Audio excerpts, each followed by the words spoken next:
تقدیر کا فیصلہ اور انمول وفا۔ ایک بہت پرسکون اور ہرا بھرا گاؤں تھا۔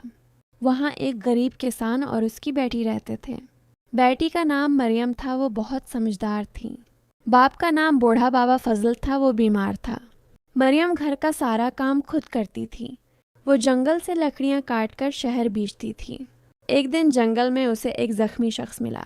وہ قیمتی لباس میں تھا مگر بہت زخمی تھا۔ مریم نے اسے سہارا دیا اور گھر لے آئی۔ اس نے زخموں پر جڑی بوٹیاں لگائیں۔ کئی دن تک اس کی خوب خدمت کی۔ وہ شخص دراصل ایک بہت بڑا سوداگر تھا۔ ہوش آنے پر اس نے مریم کا شکریہ ادا کیا۔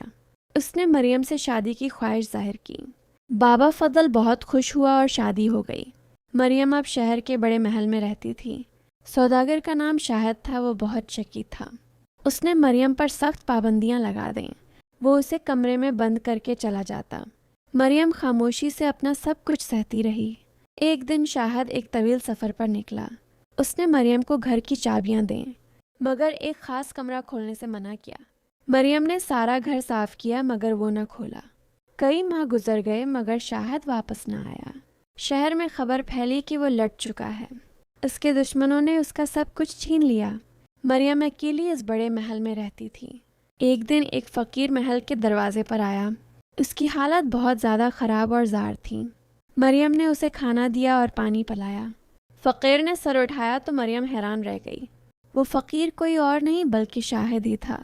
اس کا غرور اور دولت سب خاک ہو چکے تھے۔ مریم نے اسے پہچانا مگر جتلایا کچھ نہیں۔ اس نے شاہد کو عزت سے گھر کے اندر بلایا۔ اسے نئے کپڑے دیے اور مرہم پٹی کی۔ شاہد اپنی حرکتوں پر بہت زیادہ شرمندہ تھا۔ اس نے مریم سے اپنی تمام غلطیوں کی معافی مانگی۔ مریم نے کہا رشتے دولت سے نہیں بنتے، انسان کی پہچان مشکل وقت میں ہوتی ہے۔ شاہد اب بالکل ایک بدل چکا انسان تھا۔ اس نے دوبارہ محنت کرنے کا فیصلہ کیا۔ دونوں نے مل کر ایک چھوٹا کاروبار شروع کیا۔ مریم نے اپنی عقل مندی سے اسے 4 چاند لگائے۔ وہ اب دوبارہ سے خوشحال ہونے لگے تھے مگر اس بار ان کے دل میں غرور نہیں تھا۔ وہ اپنی کمائی کا بڑا حصہ بانٹ دیتے تھے۔ انہوں نے گاؤں میں ایک بڑا اسکول بنایا۔ بابا فضل کو بھی شہر اپنے پاس بلا لیا۔ ایک رات شاہد نے وہ خاص کمرہ کھولا جسے اس نے مریم کو کھولنے سے روکا تھا۔ کمرہ سونے اور چاندی سے بھرا ہوا تھا۔